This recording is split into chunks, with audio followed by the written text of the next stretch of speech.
Bonjour, je vous propose aujourd'hui une présentation succincte de la procédure Parcoursup. Je suis psychologue de l'éducation nationale, spécialisée en orientation, autrefois appelée conseiller d'orientation, et mon nom est Madame de Temerman.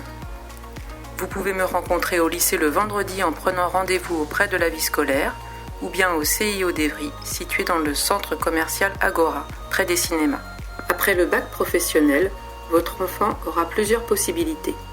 Entrer dans la vie active, poursuivre ses études, mais il peut aussi avoir d'autres expériences pour nourrir son projet, par exemple un service civique. La poursuite d'études peut se faire en voie scolaire, c'est-à-dire de la même façon qu'en terminale actuellement, ou bien en alternance chez un patron.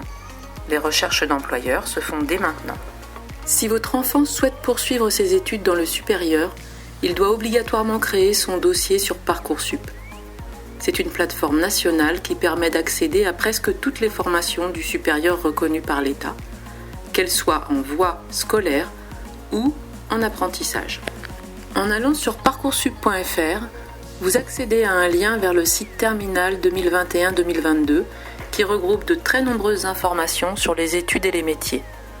Vous y trouverez facilement toutes les études qui mènent à un métier ou encore toutes les formations dans un domaine qui vous intéresse. Les élèves ont été sensibilisés en classe à l'utilisation de cet outil. Facile d'accès, n'hésitez pas à vous y rendre. Sur parcoursup.fr, vous pouvez aussi accéder au moteur de recherche des formations partout en France.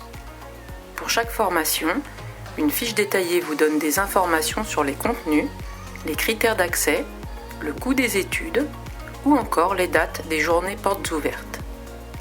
Dès aujourd'hui, vous pouvez connaître les formations disponibles pour la rentrée de septembre 2022. À partir du 20 janvier, les élèves pourront créer leur dossier. Les inscriptions se feront avec l'aide des professeurs au retour des stages. Ils auront jusqu'au 29 mars, date limite, pour saisir les vœux des formations qu'ils demandent. Ils devront rédiger une lettre de motivation pour chaque formation demandée. Ils pourront ensuite compléter leur dossier jusqu'à début avril avec les éventuelles pièces complémentaires que peuvent demander les formations. À partir du 2 juin, les élèves reçoivent des réponses à l'adresse mail qu'ils ont renseignée ou bien en se connectant sur leur compte Parcoursup. C'est pourquoi il faudra indiquer une adresse mail valide lors de l'inscription. L'adresse mail et le numéro de téléphone des parents peuvent aussi être indiqués en plus de celle des élèves afin de recevoir les alertes et les notifications. Pour vous aider, Parcoursup propose aussi des outils et vous conseille de télécharger ces applications sur les réseaux sociaux, Facebook, Instagram, Twitter et des vidéos sur YouTube. Les journées portes ouvertes des établissements sont très importantes pour augmenter ses chances de réussir et d'être pris dans une formation.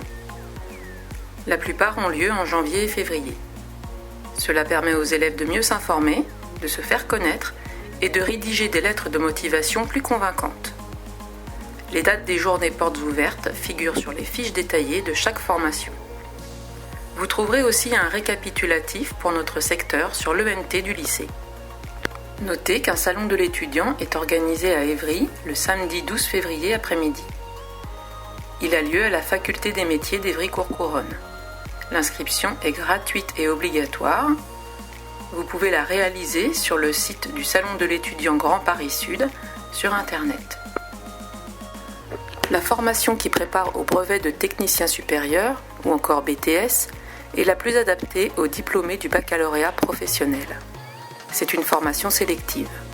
Elle se prépare en 2 ans, en lycée, et comporte quelques semaines de stage.